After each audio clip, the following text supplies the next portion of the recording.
ഇന്ന് രാവിലെ എണീറ്റപ്പോൾ തന്നെ നല്ല വിശപ്പായിരുന്നു. അപ്പൊ കരുതി പുട്ടും എഗ് റോസ്റ്റ് ഉണ്ടാക്കാം. പണ്ട് പുട്ട് തീരെ ഇഷ്ടമില്ലാത്ത ഒരാളായിരുന്നു ഞാൻ. ഇപ്പൊ എല്ലാം പിന്നെ ശീലായിട്ടുണ്ട്. അങ്ങനെ ഫുഡൊക്കെ കഴിച്ചിരുന്നപ്പോഴത്തേക്ക് ക്ലാസ്സിന് പോവാൻ സമയമായി. അങ്ങനെ നേരെ ക്ലാസ്സിനെത്തി. സാർ വരാൻ ലേറ്റ് ആയോണ്ട് ദേ ഇവിടെ എല്ലാരും ഇരുന്ന് നഗറ്റ്സും കഴിച്ചോണ്ടിരിക്കുകയാണ്. ദേ ഇവിടെ ഒരാള് കരിങ്കാളി കളിക്കുന്നുണ്ട്, എന്നെ വീഡിയോ എടുക്കണ്ടെന്നും പറഞ്ഞിട്ട്. അവള് ഫുഡ് കഴിക്കുന്നത് കാണരുതത്രേ. അങ്ങനെ വിട്ടാൽ ശരിയാവില്ലല്ലോ. ഞാൻ ഇനിവേ വീഡിയോ എടുത്തിട്ടേ അടങ്ങൂ. അങ്ങനെ വീണ്ടും ഒരു വീഡിയോ ഒക്കെ എടുത്ത് അടിയിട്ട് ക്ലാസ്സിലൊക്കെ കയറിയിട്ടുണ്ട്. അങ്ങനെ 2 മണിക്കൂറത്തെ ക്ലാസ്സൊക്കെ കഴിഞ്ഞ് പുറത്തിറങ്ങിയപ്പോഴത്തേക്ക് നല്ല അടിപൊളി മഴ. നേരെ വീട്ടിൽ പോയി കിടന്ന് കിടന്നാൽ മതിയായിരുന്നു.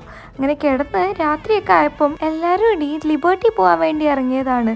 അങ്ങനെ നടന്ന് പീസ് ബ്രിഡ്ജിന്റെ മുകളിൽ എത്തിയിട്ടുണ്ട്. നല്ല രസമാണ് ഈ സ്ഥലവും പിന്നെ ഈ ബ്രിഡ്ജിന്റെ മുകളിൽ ഇങ്ങനെ നോക്കി നിൽക്കാനും.